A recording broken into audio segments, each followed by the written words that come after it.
Hi hello నమస్తే welcome to I dream. నేను journalist భాష. ఐపీఎల్ 2025కి సంబంధించి మెగా ఆక్షన్ అయితే నిన్న పూర్తయింది. 2 రోజులుగా ఆదివారం సోమవారం జరిగిన ఈ మెగా ఆక్షన్లో చాలామంది ప్లేయర్లు అమ్ముడుపోయారు. కొంతమంది ప్లేయర్లు అన్సోల్డ్గా కూడా మిగిలిపోయారు. అందులో చాలా పెద్ద పెద్ద పేర్లు కూడా ఉన్నాయి. అయితే ఓవరాల్గా ఈ ఆక్షన్ ముగిసిన తర్వాత మరి ఏ టీం స్ట్రాంగ్గా ఉంది, ఏ టీం వీక్గా ఉంది, ఇలా అన్ని టీమ్స్ గురించి ఈరోజు మనతో మాట్లాడేందుకు ప్రముఖ స్పోర్ట్స్ అనలిస్ట్ వెంకటేష్ గారు మనతో పాటు ఉన్నారు. సార్తో మాట్లాడి ఐపీఎల్ టీమ్స్ ఎంత స్ట్రాంగ్గా ఉన్నాయి, ఎంత వీక్గా ఉన్నాయి అనే విషయాన్ని మాట్లాడుకుందాం. నమస్కారం సార్. నమస్తే భాష. సార్ ఎలా ఉన్నారు? Very good. ఆక్షన్ చూసుంటారు 2 రోజులు. 2 రోజులు చాలా లాంగ్ పీరియడ్ జరిగింది ఆక్షన్. చాలా దాంట్లో డ్రామా ఉంది, చాలా సర్ప్రైజెస్ ఉన్నాయి. కొంతమంది బిగ్ నేమ్స్ అన్సోల్డ్ అయినాయి. సో ఎప్పుడు ఎక్స్పెక్ట్ చేసినట్టే lot of fireworks in auction. నార్మల్గా మెగా ఆక్షన్లో అంత ప్రైజ్ రాదు అనుకున్నాం సార్. మినీ ఆక్షన్లోనే హ్యూజ్ ప్రైజెస్ వస్తాయి, కానీ ఈ మెగా ఆక్షన్లో ఐపీఎల్ చరిత్రలోనే రికార్డులన్నీ బద్దలయ్యాయి సార్. దాని గురించి మీరేమంటారు? ఎందుకు అంత పెద్ద పెద్ద అమౌంట్ పెట్టాల్సి వచ్చింది? దానికి సింపుల్ రీజన్ ఏంటంటే మామూలుగా మెగా ఆక్షన్ అంటే important Indian players, star Indian ప్లేయర్స్ని ఎవరు రిలీజ్ చేయరు. వాళ్ళే అట్టే పెట్టుకుంటారు, పర్ఫార్మర్స్ కూడా వాళ్ళు. కానీ ఈసారి చాలా సర్ప్రైజింగ్గా 3 క్యాప్టెన్స్ బయటకు వచ్చారు, including IPL winning captain Shreyas Iyer వచ్చాడు, రిషబ్ పంత్ వచ్చాడు, అలాగే కేఎల్ రాహుల్ వచ్చాడు. సో ఇలాంటి ప్లేయర్స్ రావడం వల్ల చాలా టీమ్స్కి క్యాప్టెన్స్ అవసరం ఉన్నారు, కీపర్స్, దాంట్లో 2 కీపర్స్ కూడా ఉన్నారు. సో అందుకని మనం ముందే ఎక్స్పెక్ట్ చేసాం అనమాట, వీళ్ళకి పెద్ద అమౌంట్స్ వెళ్తాయి. కొంతమంది ప్లేయర్స్ చాలా పెద్ద అమౌంట్స్ వెళ్తాయి, కొన్ని టీమ్స్ దగ్గర కూడా చాలా హెవీ అమౌంట్ ఉంది. అలాగే అయింది. దానివల్ల ఏమైందంటే కొంతమంది మెగా ఆక్షన్లో కొంతమంది ప్లేయర్స్ 20 crores అబోవ్ వెళ్ళేసరికి ఎవరైతే ఆ పర్చేజ్ చేసారో వాళ్ళ దగ్గర కొంచెం పర్స్ టైట్ అయిపోయింది. సో ఓవరాల్గా మనకి సెకండ్ డేకి వచ్చేసరికి ఎవరి దగ్గర సరైన డబ్బులు లేవు. ఫస్ట్ డే చాలా ధారాళంగా, చాలా దుబారాగా ఖర్చు పెట్టారు. సెకండ్ డే ఏంటంటే చాలా ఆచితూచి ఆక్షన్లో పార్టిసిపేట్ చేయాల్సి వచ్చింది. ఓకే, ఆక్షన్ అయిపోయిన తర్వాత ముఖ్యంగా సోషల్ మీడియాలో ఆర్సీబీ గురించి బాగా చర్చ నడుస్తూ ఉంది సార్. ఆక్షన్ సరిగ్గా చేయలేదు, ఈసారి కూడా ఈ సాలా కప్ నమ్మదే అనేది ఒక స్లోగన్లానే ఉండిపోయిద్ది అనే ట్రోలింగ్ అయితే బాగా జరుగుతుంది ఆర్సీబీ మీద. సో ఓవరాల్గా ఆక్షన్ మొత్తం అయిపోయిన తర్వాత ఆర్సీబీ టీం ఎలా ఉంది సార్? దానిపైన మీ విశ్లేషణ ఏంటి? ఆర్సీబీ ఫ్యాన్స్ అంటే ఫ్యాన్స్ ఒక టీం అనుకుంటారు, మీరు నేను కూడా అనుకుంటాం వీళ్ళని తీసుకుంటే బాగుంటుంది. కానీ వాళ్ళకి వాళ్ళ ప్రయారిటీస్ వేరే ఉంటే వాళ్ళకి కొంత ఇన్ఫర్మేషన్, వాళ్ళ దగ్గర ఉన్న ఇన్సైడ్ ఇన్ఫర్మేషన్ ప్లేయర్ గురించి వాళ్ళకి క్షుణ్ణంగా తెలుస్తుంది. సో దానివల్ల మనం అనుకున్న సోషల్ మీడియా ఆధారంగా టీంలు ఎప్పుడు సెలెక్ట్ కారు. బట్ ఓవరాల్ కొంత డిసప్పాయింట్మెంట్ నాకు ఎందుకు అనిపించిందంటే, particularly with regard to UG Chahal అక్కడ చిన్నస్వామి స్టేడియంలో సక్సెస్ అయిన ఏకైక స్పిన్నర్. ఏ స్పిన్నర్ కూడా చిన్నస్వామిలో సరైన బౌలింగ్ చేసిన పరిస్థితి లేదు. ఎవరు కూడా ఎవ్రీబడి గోస్ ఫర్ రన్స్. స్పిన్నర్స్కి చాలా పీడకల్ లాంటిది. కానీ యూజీ చాహల్ ఆడే wonderful record in Chinnaswamy. Last ఆక్షన్లో వాళ్ళు హసరంగాకి వెళ్ళి ముందు హసరంగా వచ్చాడు ఆక్షన్లో, అందుకని చహల్ని తీసుకోలేకపోయాను, తప్పని చేసామన్నట్టుగా అన్నారు. కానీ ఈసారి చహల్ని తీసుకోవాల్సిన అవసరం ఉంది, తీసుకోవాల్సిన రియలైజేషన్ వాళ్ళకి ఉంది, అమౌంట్ కూడా ఉంది వాళ్ళ దగ్గర. సెకండ్ లార్జెస్ట్ అమౌంట్ వాళ్ళ దగ్గర ఉంది. అయినా చహల్ని వదిలేసుకోవడం నిజంగా చాలా సర్ప్రైజింగ్. సరైన స్పిన్నర్ లేడు ఇప్పుడు ఆ టీంలో. తీసుకున్న వాళ్ళు ఆల్రౌండర్స్ తీసుకున్నారు, లేకపోతే కొంచెం రూకీ స్పిన్నర్స్, పెద్దగా ఎక్స్పీరియన్స్ లేని వాళ్ళు తీసుకున్నారు తప్ప సరైన స్పిన్నర్ లేని లోటు స్పష్టంగా కనిపిస్తుంది. అదొకటి.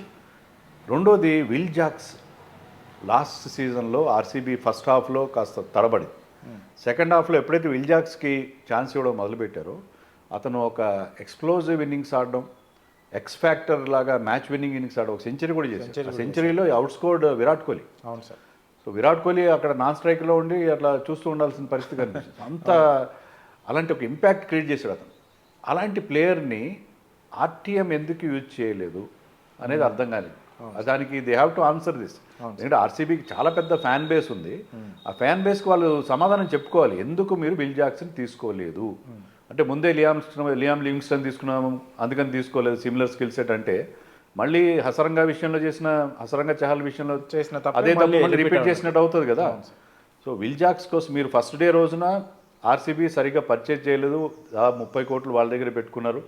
సెకండ్ డే రోజున ఎందుకు ఉంచుకున్నారంటే విల్ జాక్స్ కోసం అని మనం అనుకున్నాం, కానీ చాలా సర్ప్రైజింగ్గా వెళ్ళారు. అలాగే Bhuvneshwar Kumar no doubt IPL legend.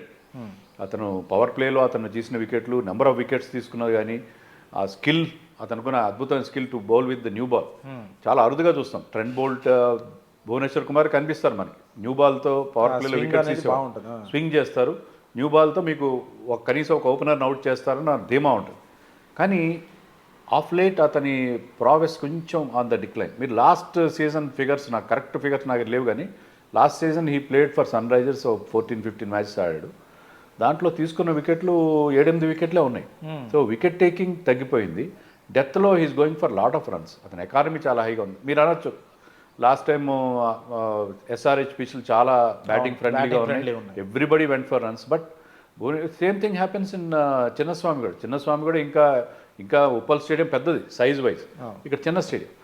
So ఈ పిక్స్ కొంచెం ఇబ్బంది, స్పిన్నర్స్ సరిగ్గా లేకపోవడం, పేస్ బౌలింగ్. ఎప్పుడు ఆర్సీబీకి ఉన్న ప్రాబ్లం ఏంటంటే దే గో ఫర్ బ్యాట్స్మెన్, మంచి బ్యాట్స్మెన్ తీసుకుంటారు, బౌలింగ్ యూనిట్ని వీకెన్ చేస్తారు. ఇప్పుడు కూడా అలాగే అనిపిస్తుంది. సరైన హ్యాజల్వుడ్ తప్ప, హ్యాజల్వుడ్, భువనేశ్వర్ కుమార్, యష్ దయాల్, అంతకుమించి మనకి పెద్దగా బౌలింగ్లో మనకి గన్ బౌలర్స్ ఎవరు కనబట్టలేదు. సిరాజ్ని తీసుకోకపోవడంపై కూడా చాలా Siraj is out and out Virat Kohli's man. Virat Kohli అనుగు శిష్యుడు. విరాట్ కోహ్లీ గీతకిస్తే గీత దాటాడు, అలాంటివి వాళ్ళిద్దరి మధ్య అంత బాండింగ్ ఉంది. So Siraj has done well. అతను కూడా తెలుసు ముఖ్యంగా ఏంటంటే మీకు చిన్నస్వామిలో ఎలా బౌలింగ్ చేయాలి, ఎలాగ రన్స్ కట్టడి చేయాలి, ఎలా వికెట్లు తీయాలనేది అది ఒక పెద్ద పజిల్ అది. ఎందుకంటే బౌలర్స్కి అదొక నిజంగా చాలా డేంజరస్ గ్రౌండ్ అది. సో అక్కడ సక్సెస్ అయిన వాళ్ళని వదిలిపెట్టడం అనేది కరెక్ట్ డెసిషన్ కాదు. బట్ ఓవరాల్గా తీసుకుంటే ఏంటంటే సరే వాళ్ళు ఇది చాలా ఇంపార్టెంట్ సీజన్ అది కాబట్టి వాళ్ళు కొంతమంది ప్లేయర్స్ని తీసుకున్నారు, కొన్ని ఇంపార్టెంట్ టిమ్ డేవిడ్ కానీ, లియామ్ లివింగ్స్టన్, ఫిల్ సాల్ట్, వీళ్ళందరూ ఐపీఎల్లో బాగా పర్ఫామ్ చేశారు, బిగ్ హిట్టర్స్. కేఎల్ రాహుల్ని బహుశా వాళ్ళు తీసుకోకపోవడానికి కూడా అదే కారణం ఏంటంటే ఎందుకంటే కేఎల్ రాహుల్ స్ట్రైక్ రేట్తో ప్రాబ్లం ఉంది. ఆర్సీబీ ఏంటంటే వాళ్ళు ఎప్పుడూ ఆ చిన్నస్వామి గ్రౌండ్ని దృష్టిలో పెట్టుకుని తీసుకుంటారు. సో చిన్నస్వామిలో బిగ్ హిట్టింగ్ చేయాలి, పవర్ హిట్టింగ్ చేయాలి. సో అలాంటి కైండ్ ఆఫ్ ప్లేయర్స్ కోసం వెళ్ళినట్టుగా ఉన్నారు అని అనిపిస్తున్నారు. బ్యాటింగ్ లైనప్ చూసుకుంటే సార్ ఆల్రెడీ విరాట్ కోహ్లీ, పట్టిదార్ వీళ్ళిద్దరూ ఆల్రెడీ రిటైన్ అయ్యారు. సో ఇప్పుడు కొత్తగా జాయిన్ అయిన ప్లేయర్లలో వాళ్ళ బ్యాటింగ్ ఎంత స్ట్రెంగ్త్ అయిందంటే ఏమంటారు సార్? బ్యాటింగ్ స్ట్రెంగ్త్ అయిందా అంటే ఎస్, బ్యాటింగ్ బాగానే ఉంది. ఎందుకంటే మనం చెప్పుకున్నట్టుగా ఈ ఆల్రౌండర్స్ ఉన్నారు, ఈ బిగ్ హిట్టర్స్ లియామ్ లివింగ్స్టన్ కానీ, Phil Salt and Tim David, plus Virat Kohli, Rajat Patidar, ఈ 5 ఉంటే చాలా స్ట్రాంగ్గా ఉంటుంది. ప్లస్ జాకబ్ బెత్తెల్ అని ఒక ఇంగ్లీష్ ఆల్రౌండర్, బార్బేడస్లో పుట్టి మన జోఫ్రా ఆర్చర్ లాగా, and is now playing for England. Very exciting player, మంచి బిగ్ హిట్టర్. సో అతను కూడా తీసుకున్నారు. సో ఏంటంటే ఎక్కువగా వీళ్ళు ఫారిన్ ప్లేయర్స్ మీద ఎక్కువ ఫోకస్ పెడతారు. మాది మీకు సరైన ఇండియన్ ప్లేయర్స్ లేరేమో అని నాకు అనిపించింది. కృణాల్ పాండ్యా ఉన్నాడు అక్కడ. Krunal Pandya is a good selection, ఎందుకంటే అతను కూడా ప్రూవెన్ బిగ్ మ్యాచెస్ కూడా బాగా ఆడతారు. ఒకసారి ముంబైకి ఒక ఫైనల్ కూడా గెలిపించి పెట్టాడు.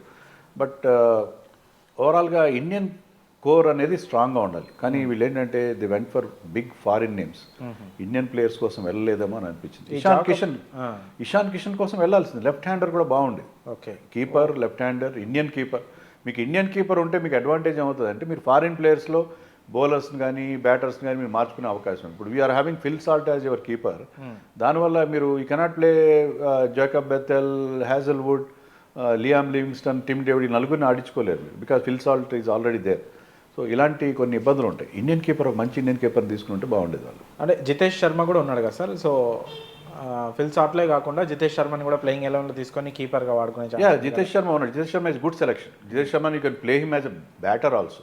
అది కీపర్గా అతను పెట్టుకుని ఫిల్ సాల్ట్ని మీరు బ్యాట్స్మెన్గా, స్పెషలిస్ట్ బ్యాట్స్మెన్గా ఆడించుకోవచ్చు. బట్ ఓవరాల్గా ఏంటంటే మీకు ఫారిన్ ప్లేయర్స్లో ఎక్కువ పెద్ద బిగ్ నేమ్స్కి వెళ్ళారు. కేఎల్ రాహుల్ని తీసుకుంటే చాలా బాగుంది, సాలిడిటీ ఇచ్చేవాడు. అతనికి ఆ గ్రౌండ్లో ఆడిన అలవాటు ఉంది, లోకల్ మ్యాన్, చాలా సాలిడ్. దేవదత్ పడిక్కల్ని తీసుకున్నారు, good selection. But Devdutt Padikkal basically is a test player. అతను ఈ ఫార్మాట్లో ఎప్పుడు పెద్దగా, అతనికి ఆ స్ట్రైక్ రేట్ ఇష్యూస్ ఉన్నాయి. ఇప్పుడు స్ట్రైక్ రేట్ ఇష్యూ కోసం మీరు రాహుల్ని వదిలేసి ఉంటే Padikkal also is having the same problem. So రాహుల్ని తీసుకుంటే బాగుండేదేమో నాకు అనిపించింది. ఓవరాల్గా సో ఇప్పుడు మీరు చెప్పిన అనాలిసిస్ ప్రకారం ఆర్సీబీ ప్లేయింగ్ 11 తీస్తే ఇప్పుడున్న ప్లేయర్స్లలో సో ఒక్కసారి RCB I think Will Jacks and Virat Kohli open చేస్తారు. And Virat Kohli will be captain నా దృష్టిలో. ఎందుకంటే ఇప్పుడు కెప్టెన్గా కూడా అవన్నీ తీసుకోలేదు. వీళ్ళు ఉన్న లైనప్లో కృణాల్ పాండ్యా, భువనేశ్వర్ కుమార్ లాంటి వాళ్ళు ఉన్నారు, కానీ వాళ్ళు క్యాప్టెన్స్ ఇవ్వాలనుకుంటున్నాను నేను. సో విరాట్ కోహ్లీ కెప్టెన్గా ఉంటాడని ముందు చాలా వార్తలు వచ్చినాయి, కానీ అఫీషియల్గా మేము ఇంకా ఏం అనుకోలేదు, మేము ఇంకా డిసైడ్ చేసుకోలేదని చెప్పి ఆర్సీబీ మేనేజ్మెంట్ అనౌన్స్ చేసింది. బట్ ఇప్పుడు మనకున్న పరిస్థితి చూస్తుంటే Virat Kohli, that is a good thing. ఎందుకంటే విరాట్ కోహ్లీ ఆ టీంకి లీడర్, అసలు ఫేస్ ఆఫ్ ఆర్సీబీ అంటే విరాట్ కోహ్లీ. సో అతను కెప్టెన్గా ఉంటే ఇప్పుడు అతనున్న మైండ్ స్పేస్ ప్రకారం చూస్తే ఏంటంటే చాలా చాలా మంచి చాలా పాజిటివ్ ఇంటెంట్తో చాలా కూల్గా ఉన్నాడు. So right time Virat Kohli ఇప్పుడు కెప్టెన్గా ఉండి అతను ఆ బాధ్యత తన మీద వేసుకోవాలి, ఈసారి కప్ గెలిపించారు. సో వాళ్ళిద్దరు ఓపెన్ చేస్తారు. నెంబర్ 3లో మరి రజత్ పాటిదార్ ఆడాలి. రజత్ పాటిదార్ యాక్చువల్గా స్పిన్ బాగా ఆడతాడు కాబట్టి నెంబర్ 4లో ఆడినా బాగుంది. బట్ నెంబర్ 3లో Liam Livingstone at number 4, Jitesh Sharma at 5, Tim David at 6, Krunal Pandya at 7. So అక్కడ వరకు మనకి బ్యాటింగ్ ఉంటుంది. ఓకే, స్వప్నిల్ సింగ్ ప్లేయింగ్ ఎలెవెన్లో ఉండే ఛాన్స్. స్వప్నిల్ సింగ్ అండ్ కృణాల్ పాండ్యా ఇద్దరు సిమిలర్ స్కిల్ సెట్ కాబట్టి. బట్ స్వప్నిల్ సింగ్ ఉంటాడు అనుకున్నాడు, ఇది స్పెషలిస్ట్ స్పిన్నర్. స్వప్నిల్ సింగ్ ఉంటాడు. శ్రేయస్ శర్మ స్లాష్ లాస్ట్ సీజన్లో బాగా పర్ఫామ్ చేశాడు. శ్రేయస్ శర్మ స్లాష్ స్వప్నిల్ సింగ్ అని మనం అనుకోవచ్చు. జాకబ్ బెథెల్ కష్టం, ఎందుకంటే మీరు కెనాట్ ప్లే హ్యాజల్వుడ్. మీరు ఒక ఫారిన్ ఫాస్ట్ బౌలర్ వాళ్ళకి ఉండాలి. అంటే లివింగ్స్టన్ లేదా జాకబ్ ఇద్దరులో. లివింగ్స్టన్ ఐ థింక్ ఉంటాడు అనుకున్నాను. లివింగ్స్టన్ ఏంటంటే అతను స్పిన్ బౌలింగ్ కూడా కనీసం 2-3 ఓవర్లు ఇవ్వగలుగుతాడు కాబట్టి లివింగ్స్టన్ ఉంటాడు అనుకుంటున్నాను. సో ఆర్సీబీ ఇంకా బౌలింగ్ విషయానికి వస్తే Hazlewood compulsory sir, Yash Dayal అలాగే భువనేశ్వర్ కుమార్, ముగ్గురు పేసర్స్. ఈ రసిక్ పేరు కూడా బాగా వినిపిస్తుంది sir. Rasikh Dar is good selection, smart buy అని చెప్పాలి. ఎందుకంటే రసిక్ దార్ లాస్ట్ సీజన్లో కూడా బాగా పర్ఫామ్ చేశాడు. మంచి స్లోయర్ వన్స్ ఉన్నాయి అతని దగ్గర, మంచి మంచి డిసెప్టివ్ బౌలర్ అతను. So Delhi also wanted to take him. So Rasikh Dar is a good selection. So fast బౌలింగ్లో అయితే ఒక్కటే నాకు అనిపిస్తుంది అంటే మంచి ఫారిన్ ఫాస్ట్ బౌలర్, మంచి పేస్ ఉండే ఫారిన్ ఫాస్ట్ బౌలర్ లేడేమో అని నాకు అనిపించింది. వీళ్ళందరూ కూడా అంత పేస్ ఉండే బౌలర్స్ కాదు, అది ఒకటే కొంచెం తేడా అనిపించింది. ఓకే, ఓవరాల్గా ఆర్సీబీ ఆప్షన్ పైన ఇప్పుడున్న టీం పైన 3 బెస్ట్, గుడ్, బ్యాడ్, ఈ మూడిట్లో ఏది చెప్తారు సార్? అంటే గుడ్ అని చెప్పాలి, బ్యాడ్ అని అనలేము మనం. అంటే మనం ఎందుకంటే మన చాలా మంది ఫ్యాన్స్ అయితే కాస్త అసంతృప్తిగానే ఉన్నారు టీం పైన. అంటే ఫ్యాన్స్ అసంతృప్తిగా ఉండడానికి బేసిక్ కారణం ఇది. విల్ జాక్స్ మీద చాలా మంది Will Jacks already RCB own చేసుకున్నారు. విల్ జాక్స్ లేకపోవడం, సిరాజ్ లేకపోవడం, చహల్ని కోసం వెళ్ళకపోవడం, అలాగే Kannadigas particularly they wanted Rahul to be back in. అంటే బయట చాలా టాక్ వచ్చేసింది భాష, రాహుల్ వచ్చేస్తున్నాడు, రాహుల్ కూడా అలాంటి నాకు ఆర్సీబీలో ఆడాలని ఉంది అని అతను కూడా స్టేట్మెంట్స్ ఇవ్వడం. సో ఆల్మోస్ట్ ఒక బిల్డప్ క్రియేట్ అయిపోయింది, Rahul is going for RCB అని. సడన్గా అది అయ్యేసరికి జీర్ణించుకోవడం కొంచెం కష్టం. కానీ ఓవరాల్గా టీం బాగుంది ఎందుకంటే అక్కడ మీకు స్పిన్ ఆప్షన్స్ ఉన్నాయి, ఆల్రౌండర్స్ ఉన్నారు.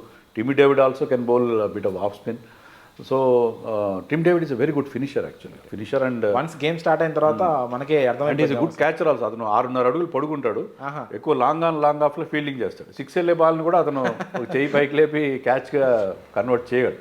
సో అలాంటి tall fielders fielding in those positions, deep mid wicket, long ఆఫ్లో అలాంటి టాల్ ఫీల్డర్స్ ఉంటే అది కూడా ఒక అడ్వాంటేజ్.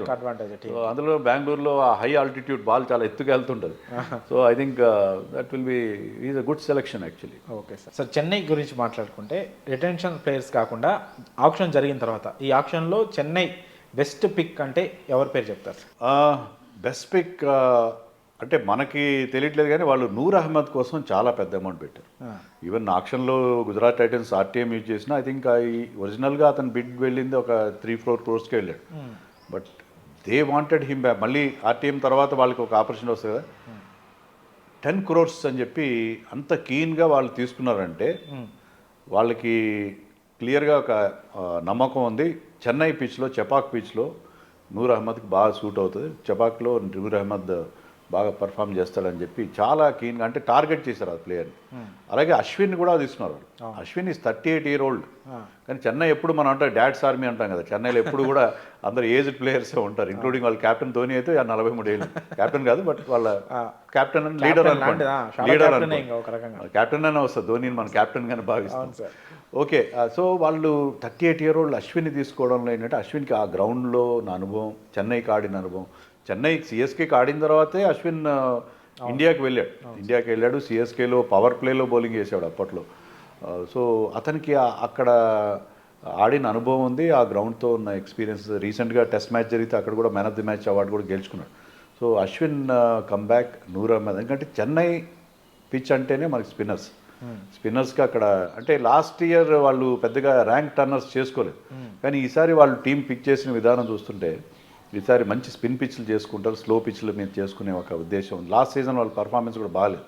సో సో వాళ్ళు దానికి కారణం ఏంటంటే వాళ్ళు బ్యాటింగ్ వికెట్స్ చేశారు. చెన్నైలో కూడా 200+ రన్స్ రావడం చూసాం లాస్ట్ ఇయర్. సో ఈ సీజన్లో వీళ్ళు పిక్ చేసిన టీం బట్టి చూస్తుంటే మనకి ఏమనిపిస్తుందంటే they are going to have turning tracks in Chennai.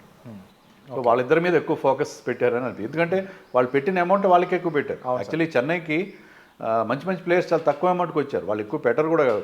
మీరు చూడండి, Devon Conway and Rachin Ravindra ఇద్దరు 10.5 11 crores లోపల ఇద్దరు మంచి ప్లేయర్స్ని తీసుకున్నారు.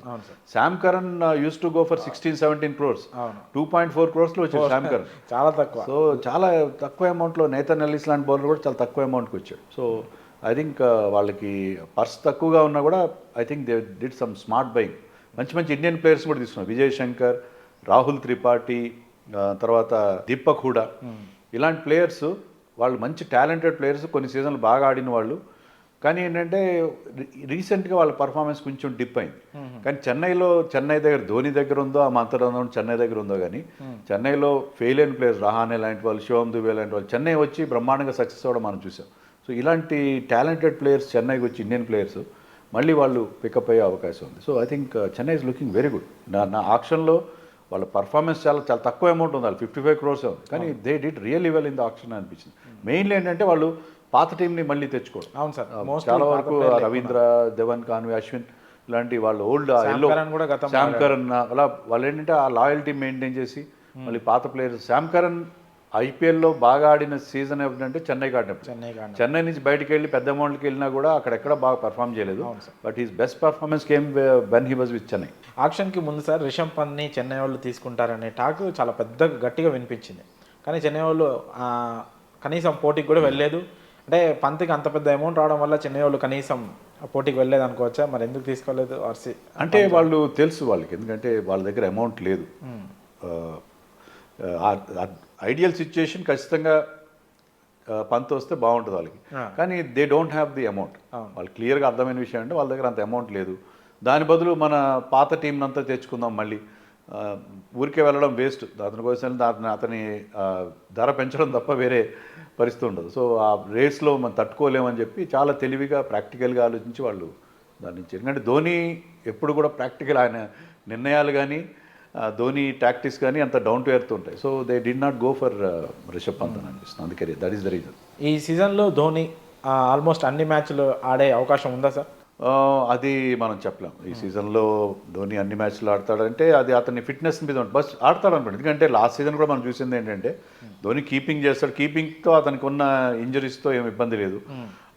ప్లస్ అతను ఇంపాక్ట్ ప్లేయర్ రూల్ వచ్చిన తర్వాత అతను కేవలం కొన్ని నెంబర్ ఆఫ్ బాల్స్ 10-15 balls కంటే ఎక్కువ ఆడట్లేదు. సో అంతే లాస్ట్లో వచ్చి మెరుపులు మెరిపిస్తున్నాడు. సో అందుకని ఐ థింక్ ఆ లెవెల్ ఆఫ్ పర్ఫార్మెన్స్ ఇప్పుడు వాళ్ళు చాలామంది ఆల్రౌండర్స్ కూడా తీసుకున్నారు. సో ధోని చాలా లేట్గా బ్యాటింగ్ వచ్చే అవకాశం ఉంది.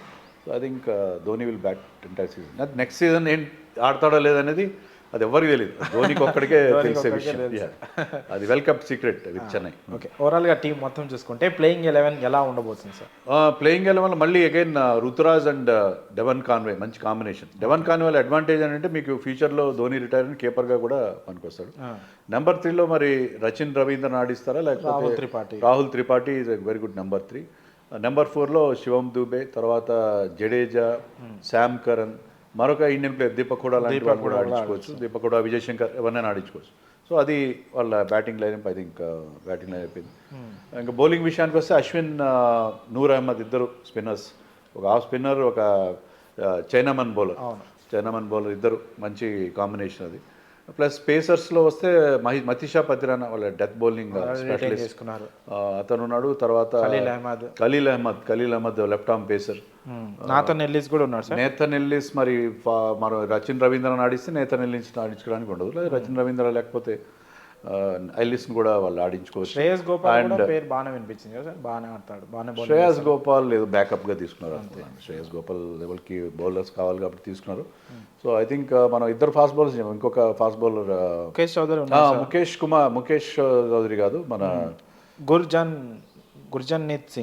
ప్రీత్ సింగ్ కూడా interesting selection. Left arm pacer, Punjabi అయినా కూడా అతను చెన్నైలో ఆడతాడు. 6 feet 3 inches హైట్ ఉంది, చాలా exciting prospect, young man. So Gurjanpreet Singh కూడా వాళ్ళ టీంలో ఉన్నాడు. ఓవరాల్గా సిఎస్కే టీం ఆక్షన్ మొత్తం చూసిన తర్వాత వాళ్ళకి అది బెస్ట్ ఉందా టీము, గుడ్డా బ్యాడా? బాగుంది, కానీ కొంచెం పేస్ బౌలింగ్లో అంటే వాళ్ళు పేస్ బౌలింగ్ అంత అనుకూలమైన గ్రౌండ్ కాదు అది. పేస్ బౌలింగ్లో ఎక్కువ ఆప్షన్స్ లేవు అంటే కమలేష్ నగర్ కోటి వీళ్ళందరూ పెద్దగా పర్ఫామ్ చేసిన వాళ్ళు కాదు. మరి ఇక్కడ ఈ టీంలో వచ్చి పర్ఫామ్ చేస్తారేమో చూడాలి. ముఖేష్ చౌదరి కూడా లాస్ట్ టైం బాగానే పర్ఫామ్ చేశాడు. పేస్ బౌలింగ్లో కొంచెం వీక్ అని, బట్ ఓవరాల్గా చాలా బాగుంది, సెలక్షన్ చాలా బాగుంది. ఒక్కటే ఏంటంటే షేక్ రషీద్ని మళ్ళీ తీసుకున్నారు వాళ్ళు. షేక్ రషీద్కి అవకాశాలు రావట్లేదు. చెన్నైలో వచ్చిన ప్రాబ్లం ఏంటంటే చెన్నైతో ఉంటే మీరు ధోని అండర్లో మీకు అక్కడ మంచి యంగ్స్టర్స్కి మంచి ట్రైనింగ్ లభిస్తుంది, బ్రహ్మాండమైన గైడెన్స్ దొరుకుతుంది, అంత బాగానే ఉంటుంది. కానీ చెన్నైతో వచ్చిన ప్రాబ్లం ఏంటంటే ఒకసారి 11 స్టార్ట్ అయితే కంటిన్యూ చేస్తారు వాళ్ళు చాలా తక్కువ మార్పులు చేసుకుంటారు. 2-3 ప్లేయర్స్ని తప్ప మార్చరు. అది కూడా ఇంజరీస్ అయితేనో లేకపోతే కొన్నిసార్లు. దానివల్ల ఏంటంటే బెంచ్ మీద ఉన్న వాళ్ళు బెంచ్ మీద ఉంటారు. ప్లేయింగ్ ఛాన్స్ దొరకడం కష్టం. సో ఈసారైనా షేక్ రషీద్కి అవకాశం, చాలా క్లాస్ ప్లేయర్ అతను, చాలా చాలా టాలెంటెడ్. గుంటూరు అబ్బాయి కదా సార్, గుంటూరు కుర్రాడు. సో ఆ గుంటూరు మిర్చి, మరి గుంటూరు కారం మనకు చూపిస్తాడేమో ఈసారి చూడాలి. Very very exciting. మనకు అజరుద్దీన్ గురించి చేసే ఆ రిస్టీ స్ట్రోక్ ప్లే అతని దగ్గర ఉంది. సో ఐ థింక్ రషీద్ని మళ్ళీ ఆడిస్తే బాగుంటుంది చెన్నై ఈసారి అని నేను ఎక్స్పెక్ట్ చేద్దాం. ఓకే సార్, మన home team Sunrisers Hyderabad గురించి మాట్లాడుకుంటే లాస్ట్ సీజన్లో బ్యాటింగ్లో ఒక సునామీ సృష్టించింది. ఆ తర్వాత రిటెన్షన్ చూసుకున్న తర్వాత కూడా చాలా పర్ఫెక్ట్ రిటెన్షన్ చేసుకున్నారు. ఎక్కువ ప్రైజ్ ఇచ్చిన క్లాసెన్కి 23 కోట్లు ఇచ్చినప్పటికీ కూడా మంచి రిటెన్షన్ అనే టాక్ వచ్చింది. సో ఆక్షన్ ఎలా ఉంది సార్ ఎస్ఆర్హెచ్ ఆక్షన్ బాగుంది, అంటే వాళ్ళ ప్లేయింగ్ 11 సెట్ అయింది. కానీ బ్యాకప్స్లో కొద్దిగా అంత సరైన బ్యాకప్స్ లేవేమో నాకు అనిపించింది. దానికి మెయిన్ రీజన్ ఏంటంటే వీళ్ళు Day 1 రోజున స్టార్టింగ్లో చాలా పెద్ద అమౌంట్లు పెట్టేశారు. ఇషాన్ కిషన్కి దాదాపు 12 crores ఎంత పెట్టారు, హర్షల్ పటేల్కి 8 కోట్లు, షమీకి ఒక 10 కోట్లు. So 30 crores. వాళ్ళ దగ్గర ఉన్న అమౌంట్ 45 crores. ఎందుకంటే 5 రిటెన్షన్స్ చేశారు కాబట్టి వాళ్ళ దగ్గర చాలా తక్కువ పర్స్ ఉంది. దాంట్లో 30 crores అంటే మోర్ దెన్ 2/3 వాళ్ళు ఆల్రెడీ 2/3 అమౌంట్ వాళ్ళు 3 ప్లేయర్స్ మీద స్పెండ్ చేసేసారు. 3 మంచి ప్లేయర్సే, గుడ్ పిక్స్. దానివల్ల ఏమైందంటే వాళ్ళకి మిగతా ప్లేయర్స్ని అందరినీ తీసుకోవడానికి సరైన అమౌంట్ లేకపోయింది. సో మిగతా ఏంటంటే వాళ్ళు చాలా రెస్ట్రిక్టెడ్. కొంతమంది ప్లేయర్స్కి వెళ్ళారు, కానీ ఒక స్టేజ్కి వెళ్ళిన తర్వాత వాళ్ళకి కొంచెం ఎక్కువ అమౌంట్ పరిస్థితి లేదు. సో అందుకని వాళ్ళు తర్వాత బ్యాకప్స్ సరైన వాళ్ళని తీసుకోలేదేమో అని అనిపించింది. ఒకటి నాకు నచ్చింది ఏంటంటే స్పిన్ బౌలింగ్ బాగుంది వాళ్ళు. లాస్ట్ టైం సరైన స్పిన్నర్స్ వాషింగ్టన్ని సరిగ్గా యూజ్ చేసుకోలేదు. స్పిన్ బౌలింగ్లో ఆప్షన్స్ కూడా సరిగ్గా లేనట్టుగా అనిపించినాయి. కానీ ఈసారి వాళ్ళు they went for Adam Zampa is very good spinner. అతను ఏంటంటే చాలా టీమ్స్లో ఫారిన్ స్పిన్నర్ని ఆడించడానికి వాళ్ళకి వేరే ఫారిన్ ప్లేయర్స్ అనగానే మీరు బ్యాట్స్మెన్ని ఆల్రౌండర్ని ఫాస్ట్ బౌలర్స్ ఎక్కువ ఆడిస్తారు. ఫారిన్ స్పిన్నర్స్ని రషీద్ ఖాన్ లాంటి వాళ్ళని తప్ప మిగతా వాళ్ళని ఆడించరు. కానీ Adam Zampa is very good spinner, అదొక మంచి చాయిస్. రాహుల్ చహార్ కూడా మంచి పిక్. సో ఇద్దరు లెగ్ స్పిన్నర్స్, ఇద్దరిలో మీకు కొన్నిసార్లు కావాలంటే జాంపాన్ ఆడించుకోవచ్చు, లేదా ఒక ఫారిన్ ప్లేయర్ని 4th ప్లేయర్గా ఆడించుకుంటామంటే you can play Rahul Chahar. So spin బౌలింగ్లో వాళ్ళకి అది చాలా మంచి డెసిషన్గా మనం చెప్పుకోవాలి. జీషన్ అన్సారీ అని మరొక స్పిన్నర్ని తీసుకున్నారు. అతను కూడా లెగ్ స్పిన్నరే, ఫ్రమ్ యూపీ ప్రీమియర్ లీగ్లో చాలా బాగా performance, top wicket taker.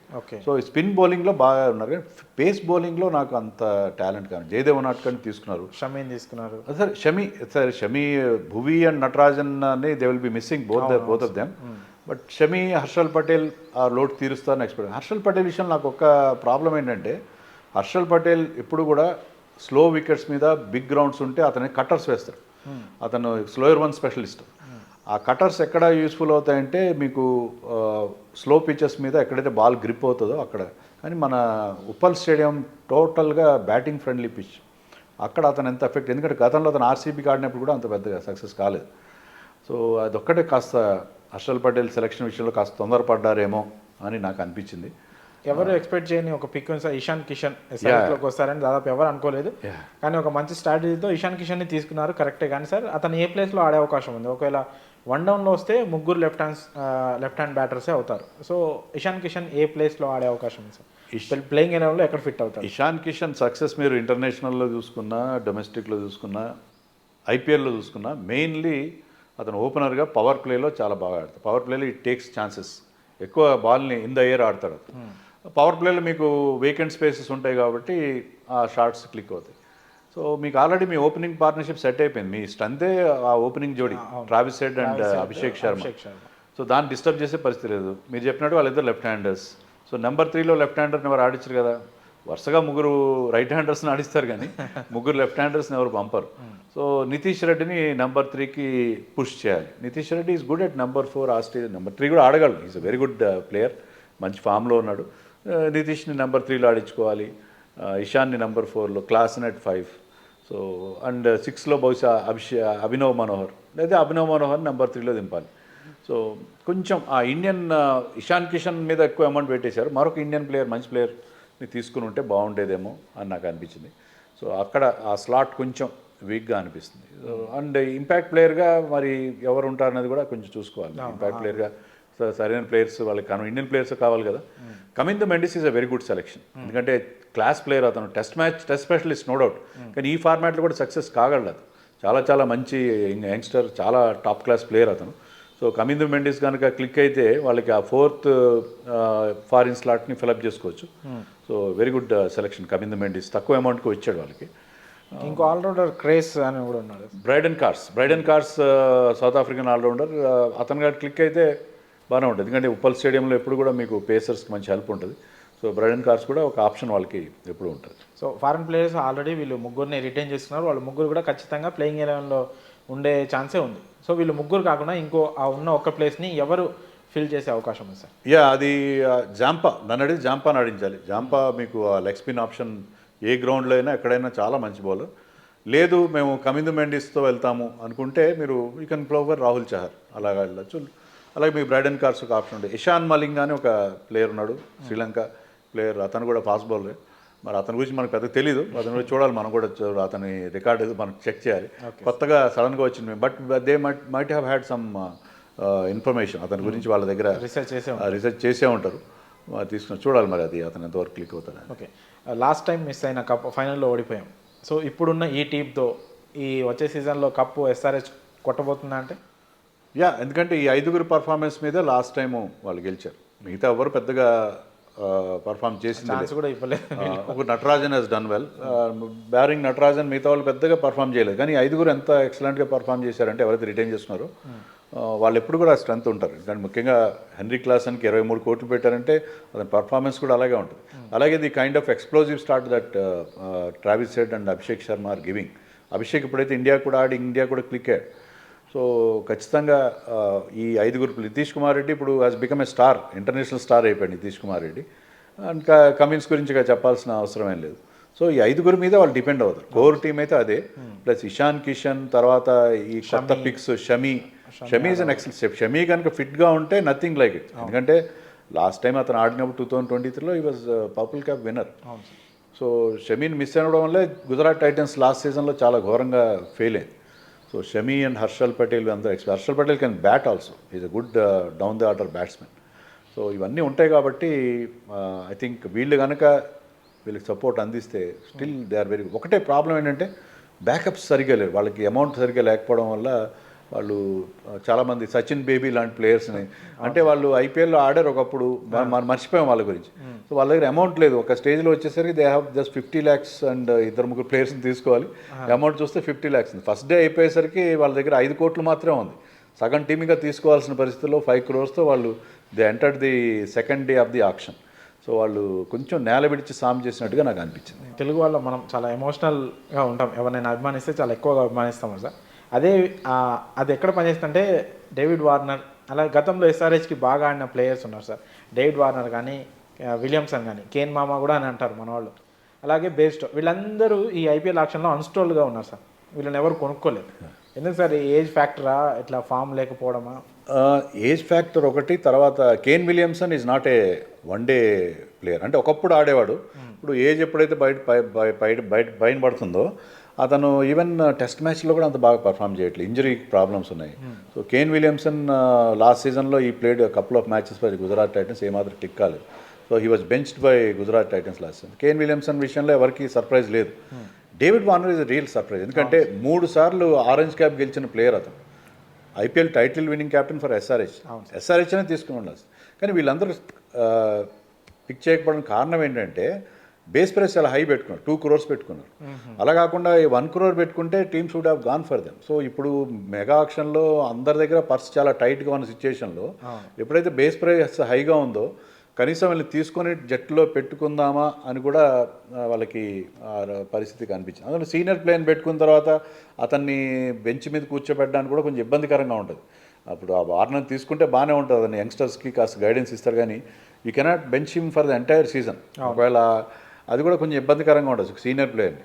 So price కూడా కొద్దిగా ఫ్యాక్టర్. సో అందుకనే ఈసారి చాలామంది ఫార్మర్ ప్లేయర్స్ని చాలా వరకు అంటే టీమ్స్కి over the years they have learned, వాళ్ళకి ఎక్స్పీరియన్స్ వచ్చింది ఎవరైతే టీంలో ఉంటే బాగుంటుంది, ఎవరు లేకపోతే బాగుంటుంది అని. సో అందుకని కంటే కూడా గేమ్కి ఎక్కువ ఇంపార్టెంట్. నేమ్స్ కోసం వెళ్ళడం అనేది పోయింది, పర్ఫార్మర్స్నే తీసుకుంటున్నారు. ఒకప్పుడు ఏంటంటే బిగ్ నేమ్స్ కోసం వెళ్ళేవాళ్ళు, ఇప్పుడు ఎవ్వరు కూడా పర్ఫార్మెన్స్ని వాళ్ళ పర్టికులర్ రిక్వైర్మెంట్ని చూసుకుని వాళ్ళు టీమ్స్ సెలెక్ట్ చేస్తారు. ఎంఐ టీం గురించి మాట్లాడుకుంటే సార్, ఆప్షన్ తర్వాత ఆల్రెడీ రిటెన్షన్స్లోనే వాళ్ళ టీం స్ట్రాంగ్గా ఉంది, ఒక కోర్ టీంని అయితే వాళ్ళు రిటైన్ చేసుకున్నారని అనుకున్నాం మనం. సో ఇప్పుడు ఆక్షన్ తర్వాత ఆ టీం మరి ఎంత స్ట్రాంగ్ అయింది సార్? చాలా స్ట్రాంగ్ అయిందని చెప్పాలి. వాళ్ళు బేసిక్గా ఏంటంటే పాషా వాళ్ళు రిటైన్ చేసుకున్న టీం మనం చూస్తే 5 కూడా ఇండియన్ ప్లేయర్స్ని రిటైన్ చేసుకున్నారు. ఆ 5 కూడా ఒకరిని మించిన ఒకరు. ఈవెన్ తిలక్ వర్మ కూడా ఇప్పుడు టాప్ క్లాస్ ఇంటర్నేషనల్ ప్లేయర్ అయిపోయాడు. సో 2 సెంచరీలు అందుకని 5 మంచి ప్లేయర్స్, ఇండియన్ ప్లేయర్స్ ఉన్నారు వాళ్ళు. సో వాళ్ళ కోర్ టీమ్ సెట్ అయిపోయింది, ఇండియన్ కోర్ బ్రహ్మాండంగా సెట్ అయిపోయింది. Trent Boult is a very good selection. గతంలో వాళ్ళకి ఆడాడు. తర్వాత మీకు వాంకడే పిచ్లో ఇనీషియల్గా ఫాస్ట్ బౌలర్స్కి హెల్ప్ ఉంటుంది, బాల్ స్వింగ్ అవుతుంది, బాల్ మంచి ఎక్స్ట్రా బౌన్స్ ఉంటుంది. So Trent Boult and Deepak Chahar వాళ్ళిద్దరూ పవర్ ప్లే స్పెషలిస్ట్, పవర్ ప్లేలో వికెట్లు తీసే బౌలర్స్. సో అక్కడ న్యూ బాల్కి ఎప్పుడు ఎఫెక్ట్ ఉంటుంది కాబట్టి very good selection. And Bumrah ఎలాగో ఉన్నాడు, బుమ్రా బ్యాక్ ఎండ్లో మిడిల్ ఓవర్స్ వేస్తాడు, పవర్ ప్లేలో 1-2 ఓవర్లు వేస్తాడు, తర్వాత డెత్లో కూడా వేస్తాడు. హార్దిక్ పాండ్యా ఉండనే ఉన్నాడు. సో వాళ్ళకి బ్రహ్మాండమైన పేస్ అటాక్ అక్కడ సెట్ అయింది. దాని ట్రెంట్ బోల్ట్ మీద ఎక్కువ అమౌంట్ పెట్టారు, 12.75 crores పెట్టారు, బట్ వర్త్ అది ఆ పిక్. లేదా దీపక్ చహర్ మీద ఎక్కువ అమౌంట్ పెట్టారు, బట్ ఈ 2 కూడా చాలా ఇంపార్టెంట్ పిక్స్ వాళ్ళకి. సో వాళ్ళ బౌలింగ్ సెట్ అయిపోయింది, ఎందుకంటే బ్యాటింగ్ ఆల్రెడీ వాళ్ళకి మంచి తిరుగులేని బ్యాటింగ్ మనం రిటెన్షన్లోనే చూసాం. Plus Will Jacks last time ఎంత బీభత్సం సృష్టించడం మనకు తెలుసు. అందులో ముంబై లాంటి చోట్ల ఆర్సీబీకి అక్కడ చిన్నస్వామి ఎలానో ముంబైలో కూడా మంచి బ్యాటింగ్ వికెట్ ఉంటుంది, small ground. So Will Jacks కూడా very good pick. Will Jacks and Rohit Sharma opening together will be wonderful. So వాళ్ళకి టీం బ్రహ్మాండంగా సెట్ అయిందని చెప్పాలి. నమన్ధీర్ని వాళ్ళు మళ్ళీ తెచ్చుకున్నారు. నమన్ధీర్ కూడా లాస్ట్ టైం బాగా పర్ఫార్మ్ చేసి, ఈ can also bowl bit of off spin also. So వాళ్ళకి చాలా బాగా సెట్ అయింది. ప్లస్ మిచెల్ శాంట్నర్ చెన్నైకి ఉన్నా కూడా ఈ was always in the shadow of Jadeja, same skill set. So ఇప్పుడు అతను కూడా చాలా economical bowler and I can also bat a bit. Plus కొత్తగా అల్లా గజన్ఫార్ అని ఒక ఆఫ్ఘనిస్తాన్ స్పిన్నర్, మిస్టరీ స్పిన్నర్ తీసుకున్నారు, off spinner, tall off spinner, చాలా మంచి పర్ఫార్మెన్స్ అతను షార్ట్ కెరియర్లో, యంగ్స్టర్. సో ముంబై వాళ్ళు ఎవరిని సెలెక్ట్ చేసినా థరోగా రీసెర్చ్ చేసి వాళ్ళకి మంచి టీం ఉంది, సపోర్ట్ స్టాఫ్ ఉంది. వాళ్ళు ప్రపంచవ్యాప్తంగా తిరిగి దగ్గరికి వెళ్ళి చూసి మరి ఆ ప్లేయర్ని హ్యాండ్ పిక్ చేస్తారు, చాలా జాగ్రత్తగా పిక్ చేస్తారు. సో అలాంటి ప్లేయర్స్ని వాళ్ళు తీసుకున్నారు. సో అందుకని ఐ థింక్ వాళ్ళు తీసుకున్న ప్లేయర్, ఏ ప్లేయర్ని తీసుకున్నా దాని వెనక చాలా థాట్ ఉంటుంది, చాలా బోల్డంతా హోంవర్క్ చేసి తీసుకుంటారు. I think team is looking very good this time. వాళ్ళకున్న తక్కువ అమౌంట్ సార్, ఎందుకంటే వాళ్ళు రిటెన్షన్స్లోనే అందరికీ స్టార్ ప్లేయర్లు కాబట్టి ఎక్కువ అమౌంట్ ఇచ్చేశారు. వాళ్ళకున్న లిమిటెడ్ పర్స్లోనే మంచి picks sir. Trent Boult, Will Jacks కావచ్చు, దీపక్ చాహర్ కావచ్చు, చాలా మంచి ప్లేయర్లు. వాళ్ళకి ఎవరెవరు కావాలో వాళ్ళని పట్టి మరీ తీసుకున్నారు. అయితే విల్ జాక్స్ విషయంలో వాళ్ళు ఆర్సీబీకి చాలా వాళ్ళు చేసినట్టుంది సార్. ఆర్సీబీ వాళ్ళు మేము ఆర్టీఎం వాడలేదంటే ఆకాష్ అంబానీ ఎంత ఖుషి అయిపోయాడంటే వెళ్ళి మరి వాళ్ళ ప్రథమేష్ మిశ్రా అని వాళ్ళ సీఈఓని వెళ్ళి కావలించుకున్నంత పని చేశాడు. సో అంత హ్యాపీ ఫీల్ అయ్యారు వాళ్ళు, ఎందుకంటే they wanted one explosive opener. Rohit శర్మతో పాటు ఒక మంచి ఫారిన్ ఓపెనర్, మిగతా టీం అంతా సెట్ అయిపోయింది. They needed an opener. ఆ ఓపెనర్ కోసం వాళ్ళు చూశారు, వాళ్ళకి అనుకున్న ప్లేయర్ దొరికాడు. సో టిమ్ డేవిడ్ని వదిలేసుకున్నారు, ఎందుకంటే వాళ్ళకి ఫినిషర్స్ చాలామంది ఉన్నారు, ఫినిషర్స్ ఉన్నారు కాబట్టి they wanted one opener desperately. So ఆ విల్ జాక్స్ వాళ్ళకి దొరికేశాడు. సో ఐ థింక్ టీం చాలా బాగా సెట్ అయింది. అయితే ఇక్కడ ప్రాబ్లం మనం ఇంతకుముందు కూడా మాట్లాడుకున్నాం, వీళ్ళందరూ ఎలా జెల్ అవుతారు.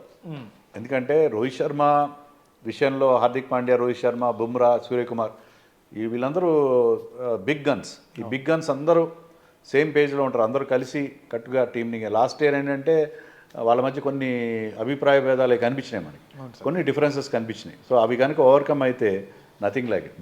Mumbai is looking very good this time. గతంలో హార్దిక్ పాండ్యా విషయంలో ముంబైలోనే చాలా వ్యతిరేకత వ్యక్తమైంది సార్. ఇప్పుడు అవంతా నార్మల్ అయిపోయినట్టేనా ఇప్పుడు వచ్చే నెక్స్ట్ సీజన్కి హార్దిక్ పాండ్యాని ముంబై వాళ్ళు కానీ రోహిత్ శర్మ ఫ్యాన్స్ కానీ అందరూ రిసీవ్ చేసుకునే అవకాశం ఉందా, లేకపోతే మళ్ళీ పాత గాయం ఏమైనా తిరగబెట్టే అవకాశం ఉందా సార్? ఉంటుందని అనుకుంటున్నాను. ఎందుకంటే హార్దిక్ పాండ్యా కూడా లాస్ట్ సీజన్ నుంచి ఆ లెసన్స్ నేర్చుకుని ఉంటాడు. లాస్ట్ సీజన్లో అతనికి ఏ గ్రౌండ్కి వెళ్ళినా, ఈవెన్ ముంబైలో ఆడినా కూడా అతనికి వ్యతిరేకత రావడం. సో ఈసారి అతను బెటర్గా అతని బిహేవియర్ కొంత మార్చుకుంటే సీనియర్స్ విషయంలో అలాంటి ఇబ్బందులు ఉండవని అనుకుంటున్నాను. అందుకే ముంబై ఇండియన్స్ కూడా అతన్నే మళ్ళీ క్యాప్టెన్ చేశారు. వేరే క్యాప్టెన్సీ మారుస్తాడని మనకి ఏదో వార్తలు రోహిత్కి ఇస్తారు, లేకపోతే సూర్యకుమార్కి ఇస్తారని వార్తలు వచ్చినాయి. But he's continuing to be their captain. So అతను క్యాప్టెన్గా ఉన్నాడు కాబట్టి ఐ థింక్ అవన్నీ ఆ డిఫరెన్సెస్ లాస్ట్ సీజన్లో ఏవైతే ఎదురైనాయో అవన్నీ కూడా ఈసారి లేకుండా వాళ్ళు జాగ్రత్త పడతారు. ఎందుకంటే ముంబై మేనేజ్మెంట్ చాలా స్ట్రాంగ్ మేనేజ్మెంట్. సో వాళ్ళు ప్లేయర్స్ మీద ఫుల్ కంట్రోల్ ఉంటుంది.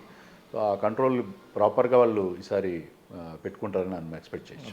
కెప్టెన్సీ టాపిక్ వచ్చింది కాబట్టి సార్, హార్దిక్ పాండ్యా లాస్ట్ సీజన్లో కెప్టెన్గా వచ్చి ఫెయిల్ అయ్యాడు. టీం అంతా బాగా పర్ఫామ్ చేయలేదు. వాళ్ళ మధ్య ఉన్న గొడవలు కావచ్చు, వేరే విషయం కావచ్చు, ఓవరాల్గా పర్ఫార్మెన్స్ చూస్తే కూడా టీం పర్ఫార్మెన్స్ అంత బాగాలేదు. ఇప్పుడు ఈ సీజన్లో కూడా హార్దిక్ పాండ్యా కెప్టెన్గా కంటిన్యూ అయితే టీం పర్ఫార్మెన్స్ బాగాలేకపోతే, ఇంత స్ట్రాంగ్ టీం కూడా మంచిగా పర్ఫామ్ చేయలేకపోతే, ఇంకోసారి కప్పు కొట్టలేకపోతే సూర్యకుమార్ యాదవ్ హార్దిక్ పాండ్యాకి పోటీగా ఉండొచ్చా? ఎందుకంటే టీమిండియా కెప్టెన్గా ప్రస్తుతం సూర్యకుమార్ సూపర్ సక్సెస్ అవుతున్నాడు.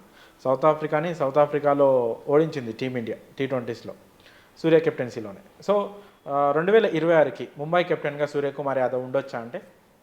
అది మనం అంత ఇప్పుడే చెప్పడం ఎర్లీ డేస్ అవుతుంది. ఎందుకంటే ఈ సీజన్లో హార్దిక్ పాండ్యా ఏం చేయబోతున్నాడు అని మనకు తెలియదు. ఈ సీజన్లో ఐ థింక్ అతను కూడా మళ్ళీ ఫామ్లోకి వచ్చాడు. లాస్ట్ సీజన్ ముంబైకి ఆడినప్పుడు ఉన్న బ్యాడ్ ఫామ్ నుంచి బయటకు వచ్చి ఈ had a wonderful world cup తర్వాత కూడా అతను ఇండియాకి ఆడినా ఎక్కడ ఆడినా కూడా బాగా పర్ఫామ్ చేసి రిలాక్స్డ్గా ఉన్నాడు. అతను కూడా ఈజ్ ఆల్సో ఇప్పుడు ఈ వాళ్ళ మధ్యలో ఉన్న డిఫరెన్సెస్ అన్నీ తొలగిపోయినాయి. ఇప్పుడు Rohit Sharma retired from T20s.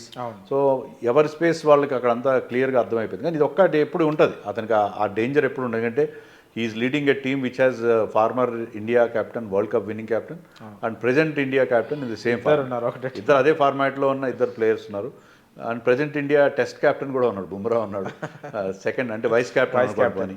So ఇంతమంది క్యాప్టెన్స్ అతని అండర్లో ఉన్నారంటే అతను కూడా వీళ్ళందరినీ కలుపుకొని వెళ్ళాల్సి ఉంటుంది. కలుపుకొని వెళ్తే మాత్రం ముంబై ఇప్పుడున్న టీం ఆన్ పేపర్ చూస్తే చాలా మంచి టీం కనిపిస్తుంది. సో మిగతా అన్ని టీమ్స్ కంటే ముంబై సూపర్ స్ట్రాంగ్గా ఉంది అంటే మీరు ఒప్పుకుంటారా సార్? ముంబైకి పోటీగా వేరే టీం ఏదైనా ఉందంటారా? అంటే ఆన్ పేపర్ మనం ఏ టీంని కూడా జడ్జ్ చేయలేం. ఏంటంటే ఆ టీమ్గా వాళ్ళు ఎలాగ పర్ఫామ్ చేస్తున్నారు అనేది చాలా important. On paper definitely that is looking very exciting, చాలా ఎక్సైటింగ్ ఉంది, దాంట్లో సందేహం. అందులో బుమ్రా ఇప్పుడున్న ఫామ్లో మనం చూసుకుంటే అలాంటి బౌలర్ మీకు ఏ టీంకి ఉండడు కదా. So Bumrah is worth 2 bowlers, ఇద్దరు బౌలర్స్ రోల్ ఒకటే చేయగల బౌలర్ అక్కడ ఉన్నాడు కాబట్టి definitely on paper they are very strong. Sir Delhi Capitals గురించి మాట్లాడుకుంటే సైలెంట్గా ఒక మంచి టీంని సెట్ చేశారు ఢిల్లీ వాళ్ళు అనే టాక్ అయితే వినిపిస్తూ ఉంది. ఎలా ఉంది సార్ ఢిల్లీ టీం? ఏదో మీరు అన్నట్టుగా వాళ్ళ దగ్గర అమౌంట్ పెద్ద అమౌంట్, థర్డ్ హైయెస్ట్ అమౌంట్ వాళ్ళ దగ్గర ఉండేది బిఫోర్ ఆక్షన్. వాళ్ళ క్యాప్టెన్ అండ్ కీపర్గా కేఎల్ రాహుల్ చాలా తక్కువ అమౌంట్కి 14 crores దొరికాడు. మామూలు కేఎల్ రాహుల్ 20+ వెళ్తాడని చెప్పి బిఫోర్ ఆక్షన్ అందరూ కూడా ఎక్స్పెక్ట్ చేశారు. బట్ సమ్హౌ కేఎల్ రాహుల్ వాళ్ళకి తక్కువ అమౌంట్కి దొరికాడు. దాంతో వాళ్ళకి టీంని బిల్డప్ చేసుకోవడం చాలా ఈజీ అయింది. మిచెల్ స్టార్క్ కూడా లాస్ట్ టైం 25 crores వెళ్ళినవాడు, దాంట్లో సగం అమౌంట్ తగ్గట్టు తక్కువ amount, I think below 12 crores 11.5 ఎంతో వచ్చేసాడు. సో ఇద్దరు మేజర్ ప్లేయర్స్ వాళ్ళకి చాలా చౌకబేరంలో వచ్చేసారు కాబట్టి ఐ థింక్ అది వాళ్ళకి బాగా ప్లస్ అయింది. ఓవరాల్గా కూడా టీం చాలా బాగుంది. అయితే ఒక ఖలీల్ అహ్మద్ లాస్ట్ టైం అంత బాగా పర్ఫామ్ చేసి అతన్ని తీసుకుని బాగుండేది. But they still got Mukesh కుమార్ని మళ్ళీ వెనక్కి తీసుకోగలిగారు. జేక్ ఫ్రేజర్ మెక్గర్క్ని వాళ్ళు మళ్ళీ ఆర్టీఎం యూజ్ చేసి తెచ్చుకున్నారు. అది కూడా చాలా మంచి చాయిస్. యాక్చువల్గా అతను రిటైన్ చేసుకోవాలి, అంత బాగా పర్ఫామ్ చేశాడు లాస్ట్ సీజన్లో. But he's back, team is looking very good. So వాళ్ళ బౌలింగ్ చాలా బాగుంది సార్ చూసుకుంటే. మిచెల్ స్టార్క్ కానీ అలాగే ఇంకా పాత ప్లేయర్లు ఉన్నారు, నటరాజన్ తీసుకున్నారు, ముఖేష్ కుమార్ని తీసుకున్నారు. స్పిన్నర్లలో అక్షర్ పటేల్ని రిటైన్ చేసుకున్నారు. Kuldeep Yadav probably best spin bowling attack యాదవ్ని కూడా రిటైన్ చేసుకున్నారు. కుల్దీప్ యాదవ్, అక్షర్ బెస్ట్ స్పిన్నర్స్ ఉన్నారు వాళ్ళకి. Axar is a wonderful cricketer, బ్యాటింగ్లో కానీ బౌలింగ్లో కానీ ఫీల్డింగ్లో కానీ చాలా మంచి ప్లేయర్. సో వాళ్ళ బౌలింగ్ అటాక్ మీరు అన్నట్టుగా చాలా బాగుంది, చాలా బాగుంది. సో ఇప్పుడు కేఎల్ రాహుల్ ఈ టీంలో ఓపెనర్గా ఆడతాడా లేకపోతే 4th డౌన్ ఆడతాడా? ఏ పొజిషన్లో ఆడే అవకాశం ఉంది సార్ కేఎల్ రాహుల్? నన్ను అడిగితే is always good at in the down the order. ఇండియాకి ఆడినా ఎక్కడ ఆడినా కూడా ఈ ఫార్మాట్లో అతను ఎప్పుడైతే డౌన్ ద వికెట్ ఆడతాడో అదే మంచి పర్ఫార్మెన్స్ మనకు అనిపిస్తుంది. సో అతను ఓపెనర్గా ఆడితే అంటే కొంచెం చాలా ఇన్హిబిటెడ్గా చాలా బిగ్స్కొని ఉంటాడేమో అనిపిస్తుంది. అలా కాకుండా మిడిల్ ఆర్డర్లో ఆడితే అతను ఫ్రీగా ఆడతాడు. సో ఐ థింక్ వాళ్ళకి ఆల్రెడీ జేక్ ఫ్రేజర్ మెక్గర్గ్ ఉన్నాడు, along with him Abhishek for left hander. So అతను కూడా మంచి బిగ్ హిట్టింగ్ ప్లేయర్. సో వాళ్ళిద్దరిని ఓపెనర్గా పెట్టుకొని you play somebody like Harry Brook or Faf du Plessis at number 3 and రాహుల్ని you can play him at number 4. Okay, KL Rahul మీద ఉన్న ఒక విమర్శ ఏంటి సార్ అంటే స్ట్రైక్ రేట్ ప్రాబ్లం, చాలా స్లోగా ఆడతాడని. సో ఈసారి ఢిల్లీలో కేఎల్ రాహుల్ బ్యాటింగ్ స్టైల్ ఎలా ఉండబోతుంది అనుకోవచ్చు, ఎందుకంటే Delhi batting friendly pitch. So KL Rahul batting గురించి సార్. అంటే కేఎల్ రాహుల్కి ప్రాబ్లం ఏంటంటే అతను 2 రకాలుగా ఆడగలడు. టాప్ గేర్లో ఆడగలడు, ఫస్ట్ గేర్లో కూడా ఆడతాడు. టీమ్ రిక్వైర్మెంట్ బట్టి అతని స్ట్రైక్ రేట్ మారుతూ ఉంటుంది. కానీ ఈ టీంలో ఏంటంటే మంచి బిగ్ హిట్టర్స్ ఉన్నారు. సో అతను ఒకవేళ వాళ్ళు మంచి స్టార్ట్ ఇస్తే అతను కాస్త స్లో డౌన్ అయ్యి ఆడుకోవచ్చు, లేకపోతే ఆ స్టార్ట్ని అతను బిల్డప్ చేసుకునే పరిస్థితి కూడా ఉంటుంది. And they have got good finisher in Tristan steps కూడా ఉన్నాడు కాబట్టి, అక్షర్ పటేల్ ఉన్నాడు. సో అతను డిఫరెంట్ గేర్స్లో ఆడే అవకాశం ఉంది. సో ఈ నీడ్ నాట్ అతను మరీ 150 స్ట్రైక్ రేట్ ఆడాల్సిన అవసరం లేదు. సో టీమ్ రిక్వైర్మెంట్ బట్టి అతను ఒక యాంకర్ రోల్ కూడా ప్లే చేసే అవకాశం ఉంటుంది. సో ఓవరాల్గా ఢిల్లీ క్యాపిటల్స్ ఒక ఐపీఎల్ ఇప్పుడు జరిగిన ఆక్షన్ తర్వాత టాప్ 3 టీమ్స్ తీసుకుంటే 1, 2, 3 ఈ 3 స్లాట్స్లో డీసీకి మీరు ఇచ్చే ప్లేస్ ఏంటి సార్? అది మనం చెప్పాలంటే మొత్తం అన్ని టీమ్స్ని అనలైజ్ చేయాల్సి ఉంటుంది. బట్ ఐ థింక్ నేను అనుకోవడం Delhi has done really well. Ranking అయితే నేను ఇవ్వను, బట్ వాళ్ళైతే చాలా బాగుంది. టీం అయితే వాళ్ళ ఫస్ట్ 11 చాలా బాగుంది. అండ్ బ్యాకప్స్ కూడా మంచి బ్యాకప్స్ ఉన్నాయని అనిపిస్తుంది. సో ఈ టీంతో వాళ్ళకి ఫస్ట్ కప్ ఏమైనా వచ్చే అవకాశం ఉందంటారా? అది డిపెండ్ అవుతుంది వీళ్ళు ఎలా పర్ఫామ్ చేస్తారు. రాహుల్ కెప్టెన్గా ఉంటాడా, లేకపోతే అక్షర్కి ఇస్తారా, ఎవరు కెప్టెన్ ఉంటారు, ఎలా ఫ్యాఫ్ డూప్లెసీ కూడా కెప్టెన్ చేయొచ్చు వాళ్ళు ఒకవేళ అనుకుంటే. సో కెప్టెన్ ఎలా ఉంటాడు, టీంని ఎలా లీడ్ చేస్తారు. టీంకి కొత్త మేనేజ్మెంట్ అంటే అక్కడ కొత్త కోచ్ హేమంగ్ బదాని ఉన్నాడు, కొత్త డైరెక్టర్ ఆఫ్ క్రికెట్ మన వైజాగ్ చెందిన వేణుగోపాలరావు ఉన్నాడు. సో వీళ్ళందరూ ఉన్నారు కాబట్టి ఈ కొత్త టీం మొత్తం కొత్త టీమే ఉంది అక్కడ. వీళ్ళు ఎలా ఈ యాక్షన్లో ఎలా పర్ఫామ్ చేస్తారని చూడాలి. ఒక తెలుగు కుర్రాడు త్రిపురాన విజయన్ కూడా వాళ్ళు తీసుకున్నారు. ఢిల్లీ మనం మెచ్చుకోవాల్సిన విషయం ఏంటంటే దాని కో ఓనర్స్ జిఎంఆర్ వాళ్ళు కాబట్టి ప్రతిసారి మన తెలుగు ప్లేయర్స్ వాళ్ళు తీసుకోవడం అనేది చూస్తున్నాం. ఈసారి కూడా Tripurana Vijay very good off spinner, batting కూడా బాగా చేస్తాడు. సో మంచి ఫ్యూచర్ ఉన్న ప్లేయర్. సో అతన్ని పాంటింగ్ కోచ్గా లేకపోవడం ఈసారి డీసీ పైన ఏమైనా ఎఫెక్ట్ చూపిస్తారు సార్? పాంటింగ్ ఓకే మంచి కోచే, కానీ అతను కూడా టైటిల్ ఏం గెలిపించి పెట్టలేదు. చాలా సంవత్సరాలు 7 సంవత్సరాలు ఎంత ఉన్నాడు, but he could not win them any big prizes. So కాబట్టి వాళ్ళు కూడా పాంటింగ్ వద్దనుకున్నారు. మన ఇండియన్ కోచెస్ కూడా రిజల్ట్స్ ఇస్తారు నాకు. హేమంగ్ బదాని అతని record as a coach in TNPL is very very good. టీఎన్పిఎల్లో అతని టీం వరుసగా గెలవడం, అలా ఈవెన్ ఫారిన్ లీగ్స్లో కూడా కొన్ని టీమ్స్కి అతను కోచ్గా ఉన్నాడు. He has produced very good results. So Hemang Badani ప్లేయర్గా పెద్ద గొప్ప రికార్డు అతనికి లేకపోయి ఉండొచ్చు, కానీ యాజ్ కోచ్గా అతని రికార్డ్ చాలా బాగుంది. అందుకనే అతన్ని వాళ్ళు కోచ్గా సెలెక్ట్ చేయడం జరిగింది. లెటస్ సి ఇండియన్ కోచెస్ కనుక కప్ గెలిపిస్తే బాగుంటుంది. ఫారిన్ కోచెస్ మీద మనం డిపెండ్ కావాలి. సో ఇంకా అఫీషియల్ అనౌన్స్మెంట్ అయితే రాలేదు. సో మోస్ట్లీ ఢిల్లీకి కెప్టెన్ కేఎల్ రాహుల్ అనుకోవచ్చు కదా సార్? మోస్ట్ లైక్లీ కేఎల్ రాహుల్నే కెప్టెన్ చేస్తారని మనం ఎక్స్పెక్ట్ చేయొచ్చు. బట్ మనం అనుకున్నట్టుగా ఛాయిసెస్ ఉన్నాయి. అక్షర్ పటేల్ మీ పేరు కూడా ముందు వినిపించింది. తర్వాత ఫ్యాఫ్ డూప్లెసీ కూడా ఉన్నాడు. అతను కూడా వాళ్ళ టీంని, వాళ్ళ దేశ జాతీయ జట్టుని, తర్వాత ఈవెన్ మొన్నటిదాకా ఆర్సీబీ కెప్టెన్గా ఉన్నాడు. సో ఆప్షన్స్ అయితే ఉన్నాయి వాళ్ళకి. సో ఎవరైతే బాగుంటుంది అంటారు? ఇక KL Rahul KL Rahul captaincy విషయంలో చాలా మందికి మంచి అభిప్రాయం లేకపోయి ఉండొచ్చు. బట్ అతను ఇండియా క్యాప్టెన్ చేశాడు, చాలా ఐపీఎల్ టీమ్స్ క్యాప్టెన్ చేశాడు. So is the most likely candidate. Gujarat Titans గురించి మాట్లాడుకుంటే ఆక్షన్లో వాళ్ళ పర్ఫార్మెన్స్ ఎలా ఉంది? ఓవరాల్గా ఆక్షన్ పూర్తయిన తర్వాత వాళ్ళ టీం ఎంత స్ట్రాంగ్గా ఉందంటే ఏం చెప్తారు? వాళ్ళు లాస్ట్ సీజన్లో చాలా పూర్ పర్ఫార్మెన్స్ చూసాం వాళ్ళ దగ్గర. టీం సరిగ్గా సెట్ కాలేదు. ఈసారి Jos Buttler is a very good pick for them. దానికంటే కీపింగ్ అండ్ ఓపెనింగ్ స్లాట్ అతను ఫిల్ చేస్తాడు. రబాడా నుంచి ఒక మంచి పేసర్ని తీసుకున్నారు, సిరాజ్ని తీసుకున్నారు, వాషింగ్టన్ సుందర్. సో మంచి పిక్స్ వాళ్ళు తీసుకున్నారని చెప్పాలి. మానవ్ సుతార్ లాస్ట్ టైం కూడా వాళ్ళకి ఆడాడు, మంచి good spinner to have. Sai Kishore. So team బాగుంది వాళ్ళు ఓవరాల్గా. They have done well. Okay, Punjab Kings గురించి మాట్లాడుకుంటే సార్ ఈ ఆక్షన్లో హ్యూజ్ పర్స్ ఉన్న టీం అది. దాదాపు 110 కోట్ల వరకు ఉండే వాళ్ళ దగ్గర. ఆక్షన్లో చాలా అగ్రెసివ్ కూడా వెళ్ళారు. శ్రేయస్ అయ్యర్ లాంటి ఒక ప్లేయర్కి 26.75 కోట్లు పెట్టి కొన్నారు.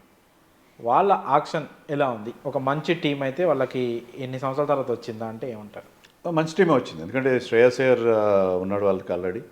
శ్రేయస్ అయ్యర్తో పాటు వాళ్ళు చహల్ని, హర్షదీప్ సింగ్ని తీసుకున్నారు. సో ముగ్గురు ఇండియన్ టాప్ క్లాస్ ప్లేయర్స్ని వాళ్ళు తీసుకోవడం. ఫారిన్ ప్లేయర్స్ కూడా వాళ్ళకి స్టాయినస్ కానీ మ్యాక్స్వెల్ మంచి ఆల్రౌండర్స్ని వాళ్ళు తీసుకున్నారు. సో టీమ్ ఓవరాల్గా బాగుంది. ఇండియన్ ప్లేయర్స్, యంగ్ ప్లేయర్స్ కూడా ప్రియాన్ షారియా ఒకే ఓవర్లో 6 సిక్సర్లు కొట్టిన ఒక ఢిల్లీ ప్లేయర్ అతను తీసుకున్నారు. ముషీర్ ఖాన్ చాలా మంచి ఇన్వెస్ట్మెంట్ ఫర్ ఫ్యూచర్ కూడా బాగానే ఉంది. సో ఈసారి గతంలో చేసిన తప్పులు చేయరు. గతంలో వాళ్ళ దగ్గర మంచి అమౌంట్ ఉన్నా శామ్ కరణ్ లాంటి ప్లేయర్ మీద ఎక్కువ అమౌంట్లు పెట్టడం ఇలాంటివి చేశారు. అలా కాకుండా ఈసారి చాలా ప్రాక్టికల్గా వెళ్ళారు. చాలా రీసెర్చ్ చేసి వాళ్ళు టీంని పికప్ చేసినట్టుగా ఉంది. మంచి మంచి ప్లేయర్స్ని తీసుకున్నారు.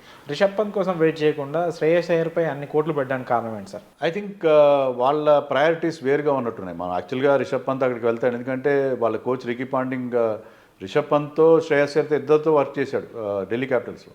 But Shreyas Iyer is a better క్యాప్టెన్గా భావించినట్టుగా ఉన్నారు. ఎందుకంటే శ్రేయస్ అయ్యర్ ఒకసారి ఢిల్లీని ఫైనల్కి తీసుకెళ్ళాడు, అలాగే లాస్ట్ సీజన్లో కేకేఆర్ని టైటిల్ కూడా గెలిపించి పెట్టాడు. So they wanted Shreyas Iyer క్యాప్టెన్గా ఉంటే, మంచి క్యాప్టెన్ ఉంటే టీం మీద దాని ఎఫెక్ట్ బాగుంటుంది. Is better captain than Rishabh Pant అని వాళ్ళు భావించినట్టుగా ఉన్నారు. రిషబ్ పంత్ని 27 కోట్లు పెట్టి లక్నో తీసుకొని సార్, కేఎల్ రాహుల్ని వదిలిపెట్టుకొని లక్నో రిషబ్ పంత్ని తీసుకొని. సో లక్నో టీం ఎలా ఉంది సార్ ఆప్షన్ తర్వాత? లక్నో టీం కూడా బాగుంది యాక్చువల్గా. లక్నో టీం ఏంటంటే వాళ్ళ ఒరిజినల్గానే వాళ్ళ రిటెన్షన్స్ చాలా మంచి రిటెన్షన్స్. వాళ్ళకి మంచి అన్క్యాప్ ప్లేయర్స్ ఉన్నారు. మొహసిన్ ఖాన్, ఆయుష్ బదాని, తర్వాత మయాంక్ యాదవ్ అంటే top class fast bowler Bishnoi. So వాళ్ళ రిటెన్షన్స్ పూరన్ వాళ్ళ మెయిన్ ప్లేయర్. అయితే క్యాప్టెన్ మరి పూరన్ చేస్తారా లేకపోతే రిషబ్ పంత్ చేస్తారని చూడాలి. Mitchell Marsh is a good pick. అతను కనుక ఫిట్గా ఉంటే Mitchell Marsh and Rishabh Pant open చేయొచ్చు బహుశా వాళ్ళకి. I think they have done well in this option. Okay, Rajasthan Royals గురించి మాట్లాడుకుంటే సార్, వాళ్ళు ఆల్రెడీ ఫుల్ రిటెన్షన్ చేసుకున్నారు. ఇప్పుడు ఆప్షన్లో వాళ్ళ పర్ఫార్మెన్స్ ఎలా ఉంది? ఓవరాల్గా టీం ఎంత స్ట్రాంగ్గా అనిపిస్తుంది సార్? రాజస్థాన్ రాయల్స్ వాళ్ళ దగ్గర అమౌంట్ ఎక్కువగా లేక 41 కూడా అంతకంటే తక్కువ అమౌంట్ ఉంది. దానివల్ల ఆప్షన్లో వాళ్ళు అనుకున్న పిక్స్ తీసుకోగలిగారా అనేది నాకు డౌట్గానే అనిపించింది. ఈవెన్ వాళ్ళ పేస్ అటాక్లో కూడా తీక్షణ లాంటి ఫారిన్ ప్లేయర్స్నే తీసుకున్నారు. స్పిన్ అటాక్లో కూడా వాళ్ళు తీక్షణ లాంటి వాళ్ళని తీసుకున్నారు. సో వాళ్ళకి స్పిన్ అటాక్ గతంలో వాళ్ళ సక్సెస్కి మెయిన్ కారణం అశ్విన్ అండ్ చాహల్. కానీ వాళ్ళిద్దరూ వాళ్ళ స్థానంలో వాళ్ళు ఫారిన్ స్పిన్నర్స్ కోసం వెళ్ళడము కొంచెం ఇబ్బందికరం. అంటే వాళ్ళకి ఎక్కువగా ఇండియన్ కోర్ బాగుంది, స్ట్రాంగ్గా ఉంది. కానీ పేస్ బౌలింగ్లో జోఫ్రా ఆర్చర్ని తీసుకున్నారు. జోఫ్రా ఆర్చర్ ఎంతవరకు ఫిట్గా ఉంటాడు అనేది కూడా చూడాలి. So I'm not very happy with their auction performance అని అనుకుంటున్నాను. డెఫినెట్గా వాళ్ళ దగ్గర అమౌంట్ తక్కువ ఉంది, వాళ్ళ దగ్గర మంచి మంచి ప్లేయర్స్ తీసుకునే అవకాశం తక్కువగా అనిపిస్తుంది. ఈ లాస్ట్ టైం ముంబైకి ఆడిన ఈ మపాకా లాస్ట్ టైం కూడా ముంబైకి ఏమాత్రం బాగా పర్ఫామ్ చేయలేదు అతను. ఫజల్ ఫారూఖీ కూడా ఉన్నాడు sir. Fazal Farooqi is a good pick actually. ఎందుకంటే అతనికి ఎస్ఆర్హెచ్లో ప్రాపర్ ఆపర్చునిటీస్ రాలేదు, ఎందుకంటే వాళ్ళకున్న ఫారిన్ ప్లేయర్స్ ఇబ్బంది వల్ల. But Farooqi has done well ఇప్పుడు ఇంటర్నేషనల్గా. కానీ వెరీ గుడ్ బౌలర్ అతను, యాక్చువల్లీ అండర్ రేటెడ్ బౌలర్. ఇందులో చాహల్ గురించి మాట్లాడుతున్నాను సార్. ఈ హసరంగా చాహల్ ప్లేస్ని ఫుల్ఫిల్ చేయగలుగుతాడంటారా రాజస్థాన్లో? చూడాలి మరి. హసరంగా ఎంతవరకు ఒక్క సీజన్ ఐపీఎల్ ఆడినప్పుడు ఎక్కువ రన్స్ ఇచ్చేయడం చూసాం మనం. సో ఐపీఎల్లో అతను ఇంటర్నేషనల్ క్రికెట్లో చేసిన but is a class act, ఖచ్చితంగా world class bowler. So Hasaranga Theekshana ఇద్దరిని ఆడించుకునే అవకాశం ఉంది వాళ్ళకి. ఎందుకంటే వాళ్ళ ఇండియన్ ప్లేయర్స్ మంచి మంచి ఇండియన్ ప్లేయర్స్ ఉన్నారు కాబట్టి 4 ఇండియన్ బ్యాట్స్మెన్ ఉన్నారు వాళ్ళు. సో ఇద్దరు ఫారిన్ స్పిన్నర్స్ని ఆడించుకునే అవకాశం ఉంది. చూడాలి మరి వాళ్ళు ఏం చేస్తారు. వాళ్ళు రిటైన్ చేసుకున్న జైస్వాల్, శాంసన్, అలాగే ధ్రువ్ జురేల్, రియాన్ పరాగ్ వీళ్ళే వాళ్ళ బ్యాటింగ్లో మెయిన్ ప్లేయర్గా వెళ్ళారు సార్. ఆక్షన్లో కూడా పెద్ద స్టార్ ప్లేయర్లను కానీ నేమ్ ఉన్న ప్లేయర్ని కానీ పెద్దగా తీసుకోలేదు. సో ఆ స్ట్రాటజీని ఎలా చూడొచ్చు సార్? అదే వాళ్ళు కొంచెం ఈ 4 ప్లస్ హెడ్మైర్ వాళ్ళకి ఆల్రెడీ బ్యాటింగ్నే రిటైన్ చేస్తున్నారు. వాళ్ళు బౌలర్స్ జోలికి వెళ్ళలేదు. సందీప్ శర్మ ఉన్నాడు కానీ మొత్తం మీద ఓవరాల్గా వాళ్ళు బౌలింగ్ కాస్త వీక్గానే అనిపించింది. సో ఆ బౌలర్స్ని ఫిలప్ చేసుకోవడంలో వాళ్ళకి సరైన ఛాయిసెస్. బట్ జోఫ్రా ఆర్చర్ కానీ క్లిక్ అయితే, ఎందుకంటే వాళ్ళు టాప్ క్లాస్ బౌలర్, మంచి పేస్ ఉన్న బౌలర్, మంచి రికార్డు ఉంది అతనికి. ఐపీఎల్లో కూడా గతంలో పర్ఫామ్ చేశాడు జోఫ్రా ఆర్చర్.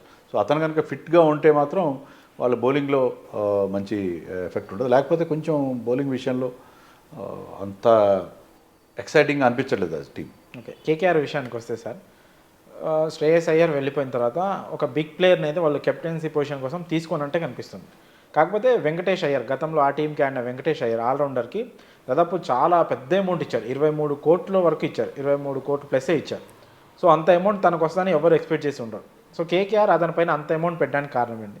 కేకేఆర్ ఎంత స్ట్రాంగ్గా ఉంది ఆఫ్టర్ ఆప్షన్? ఇంతకుముందు ఆక్షన్ ముందు అందరూ ప్రిడిక్షన్స్ ఇచ్చారు. ఎవ్వరు కూడా వెంకటేష్ అయ్యర్ ఇంత పెద్ద అమౌంట్కి వెళ్తారని ఎవరు ఎక్స్పెక్ట్ చేయలేదు. చేయలేదు. సో అతను సర్ప్రైజ్, ఎందుకంటే దే వాంటెడ్ హిమ్ బ్యాడ్లీ. దానికి 2 రీజన్స్ నాకు అనిపిస్తుంది. ఒకటి ఏంటంటే లాస్ట్ 2 సీజన్స్లో చాలా బాగా పర్ఫామ్ చేశాడు ఒకటి. రెండోది క్యాప్టెన్ కూడా అతన్నే చేయాలని వాళ్ళు భవిష్యత్ భావిస్తున్నట్టుగా ఉన్నారు. ఎందుకంటే వేరే క్యాప్టెన్ క్యాండిడేట్ అక్కడ కనపట్లేదు టీంలో. సో క్యాప్టెన్సీ కోసం పంజాబ్ కూడా అతని కోసం చాలా స్ట్రాంగ్గా వెళ్ళింది. ఎందుకంటే వాళ్ళకి ఒక మంచి ఇండియన్ ప్లేయర్స్ చాలా తక్కువ షార్ట్ సప్లై ఉన్నారు. ఇండియన్లు బాగా ప్రూవెన్ పర్ఫార్మర్స్ తక్కువ ఉన్నారు, ముఖ్యంగా బ్యాటింగ్ డిపార్ట్మెంట్లో. అందుకని అతనికి అంత పెద్ద అమౌంట్ వచ్చింది. ఐ థింక్ ఈ యాక్షన్లో వాళ్ళ పర్ఫార్మెన్స్ బాగుంది ఓవరాల్గా. ఎందుకంటే డికాక్ లాంటి ఒక కీపర్ బ్యాట్స్మెన్ ఓపెనర్ వాళ్ళకి దొరికాడు. నారాయణతో కలిసి ఓపెన్ చేస్తారు అతను. తర్వాత వాళ్ళకి బౌలింగ్లో కూడా వైభవ్ రారాన్ని మళ్ళీ తెచ్చుకున్నారు. మిగతా బౌలర్స్ కూడా బాగానే వాళ్ళు ఫిలప్ చేశారు. Heinrich Nokia is a good bowler, మంచి పేస్ ఉంది. 150 కిలోమీటర్స్ వేగం వరకు వేయగల బౌలర్ అతను. లాస్ట్ సీజన్లో మిచెల్ స్టార్కి చాలా పెద్ద అమౌంట్ పెట్టారు సార్ మినీ ఆక్షన్లో. తను స్టార్టింగ్లో పెద్దగా సక్సెస్ కాకపోయినప్పటికీ ఎక్కడైతే ఆడాలో అక్కడ ప్లే ఆఫ్స్లో కానీ ఫైనల్స్లో కానీ చాలా బాగా బౌలింగ్ చేశాడు. సో మళ్ళీ ఎందుకు స్టార్ కోసం కేకేఆర్ వెళ్ళలేదంటే సార్? మెయిన్ రీజన్ వాళ్ళ దగ్గర అమౌంట్ లేదు. నితీష్ రాణా కూడా వెళ్ళలేకపోయారు, ఎందుకంటే వాళ్ళ దగ్గర అంత అమౌంట్ లేదు కాబట్టి. వాళ్ళు మెయిన్గా ఒక టార్గెట్ పెట్టినారు వెంకటేష్ అయ్యర్. సో వెంకటేష్ అయ్యర్కి వాళ్ళ దగ్గర ఉన్న లిమిటెడ్ అమౌంట్లో అతనికి అంత అమౌంట్ పెట్టిన తర్వాత వాళ్ళు స్టార్క్ లాంటి బౌలర్స్ కోసం వెళ్ళే ప్రయత్నం చేయలేదు. సో వాళ్ళు మీడియం రేంజ్ ప్లేయర్స్ కోసం వెళ్ళి ఐ థింక్ స్టిల్ వాళ్ళు బాగానే పర్ఫామ్ చేశారు. వాళ్ళకి కావాల్సిన స్లాట్స్ ఫిలప్ చేసుకున్నారని నాకు అనిపించింది. రోమన్ పవల్ లాంటి ప్లేయర్స్ని తీసుకున్నారు. సో వీళ్ళందరూ బ్యాకప్గా కూడా బాగానే ఉన్నారు వాళ్ళకి.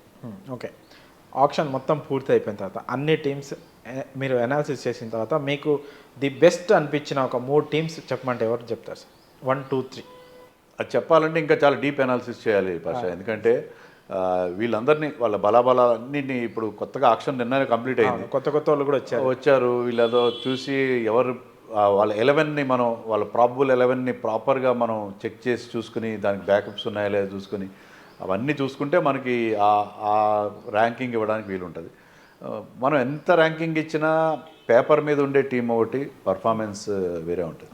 కోచ్ ఎలా ఉన్నాడు, కెప్టెన్ ఎలా ఉన్నాడు, అవన్నీ కూడా మ్యాటర్, పరిస్థితులు ఎలా కలిసి వస్తున్నాయి, పిచెస్ ఎలా ఉన్నాయి, వాళ్ళ హోమ్ గ్రౌండ్లో ఎలాంటి పిచ్ చేసుకున్నారు, వాళ్ళకి అనుకూలమైన పిచ్చెస్. కొన్నిసార్లు ఏంటంటే కొన్ని టీమ్స్ వాళ్ళ హోమ్ గ్రౌండ్లో వాళ్ళ టీంకి తగిన పిచ్ కూడా చేసుకోవడం చేతకాని టీమ్స్ కూడా ఉంటాయి. సో ఇవన్నీ దేర్ ఆర్ వేరియస్ ఫ్యాక్టర్స్. కాబట్టి మనం ఈ ర్యాంకింగ్ అనేది ఇప్పుడైతే చెప్పే పరిస్థితి లేదు. ఓకే, యాక్షన్ 2 రోజులు కూడా మీరు లైవ్ చూసినట్టున్నారు సార్. సో ఎవరు చాలా తెలివిగా ఆప్షన్ చేశారంటే ఎవరి పేరు చెప్తారు? ఏ టీం బాగా చాలా తెలివిగా చేస్తారు? As always Chennai big names కోసం వెళ్ళరు. ఒకటి అనిపించింది అంటే నూర్ అహ్మద్కి 10 కోట్లు పెట్టారనేది కొంచెం ఆశ్చర్యంగా అనిపించింది. అశ్విన్కి 9 కోట్లు.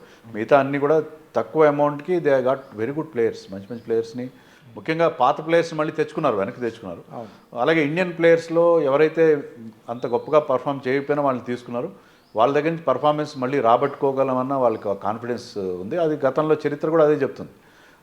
బాగా పర్ఫామ్ చేయని ప్లేయర్స్ నుంచి కూడా పర్ఫార్మెన్స్ రాబట్టే పరిస్థితి చెన్నై. సో చెన్నై చాలా స్మార్ట్ బయింగ్ చేసిందని నాకు అనిపిస్తుంది. Okay sir, thank you so much sir. Me valuable టైంని మా కోసం ఇచ్చి చాలా విషయాలు మాతో పంచుకున్నందుకు థ్యాంక్ యూ సో మచ్.